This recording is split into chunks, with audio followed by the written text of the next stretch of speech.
In this video, I want to share with you the simplest way I've found to actually be yourself. Because I don't know about you, but being yourself is one of these things that we get told to do. Like, just be yourself, or you're enough, or you're okay just as you are, or, everything will work out if you just be yourself. And, I agree with that. I've found that the most beautiful things tend to unfold when I'm just resting into who I am, and that's enough.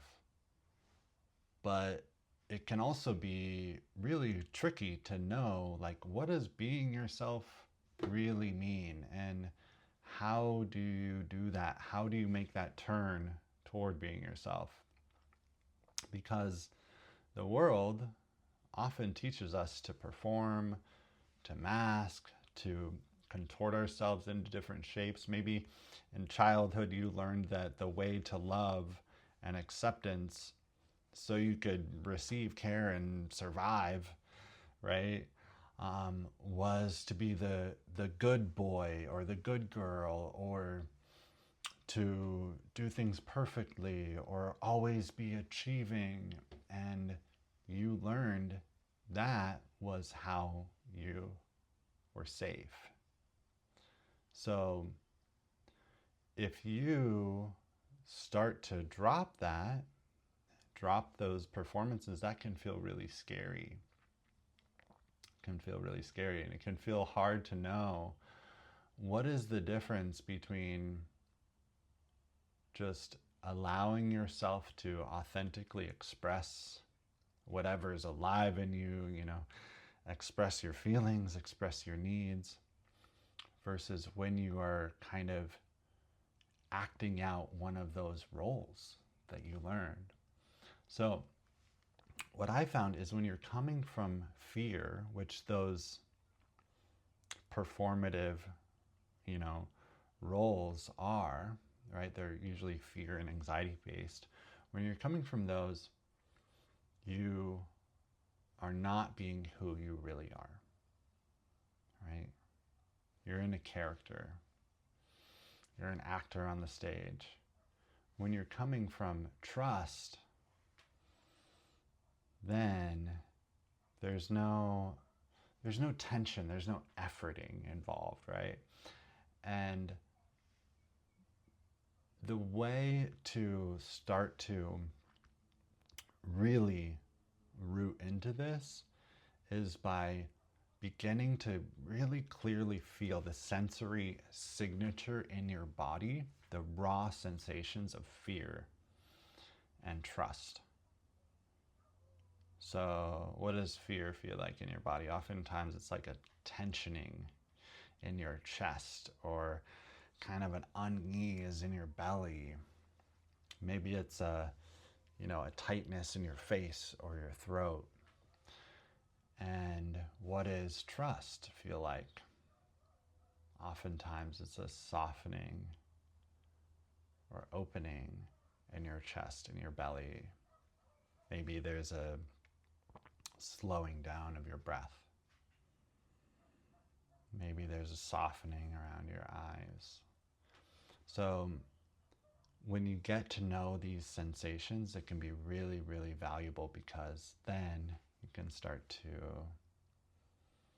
not try to push away the fear or minimize it or bypass it, but to allow it to be there and learn how to hold that charge, right, in your body. Because you want to be able to have the capacity to be with that discomfort, right?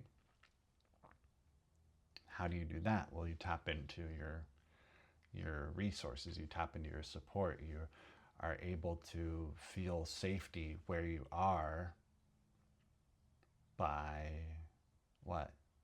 Maybe it's feeling your feet on the ground, maybe it's feeling the support of your back body, leaning back into the chair. Maybe it's looking around your space and realizing, whoa, there's no actual threats here. There's no tigers chasing me. There's no one yelling at me. I'm not going to get in trouble. So there's these different ways we can learn how to tap into the support around us, tap into safety so that we can have that capacity to be with the charge, the discomfort, the fear of letting go of performing, because that might be something you learned actually makes you feel safe, even though it's kind of this kind of false, more fragile sense of safety. Does that make sense? So I wanted to share this with you. I wanted to talk to you. I know it's been a while since I've been uploading videos here too, and I wanted to get back into it. I'm working on a new setup that makes it easier. I've been really, really active on Instagram for the last few years and have kind of neglected this channel, but I've been doing a lot of somatic work lately. I've been doing a lot of work on my own personal health and my own personal journey to hopefully expand my energy so that I can make more videos. One of the things that I want to talk to you about more is my airway journey, which has involved my recovery from sleep apnea and the chronic fatigue and debilitation that has created for me. I'm not out of the woods yet. I still have quite a ways to go. And I want to talk more about that because I think there's a really interesting connection between sleep, airway, and nervous system health that doesn't get talked about very much. So yeah, a lot of things to come, but I just wanted to start off my re-entry into this space by talking a little bit about being yourself, being your authentic self, because I believe that everything gets easier when you rest into who you are, when you rest into trust. I believe that the world is a better place when you are trusting yourself and you feel like you're enough. So thanks for watching. Hit that like button if you like this video. Make sure to subscribe if you haven't already, and I'll see you in the next video.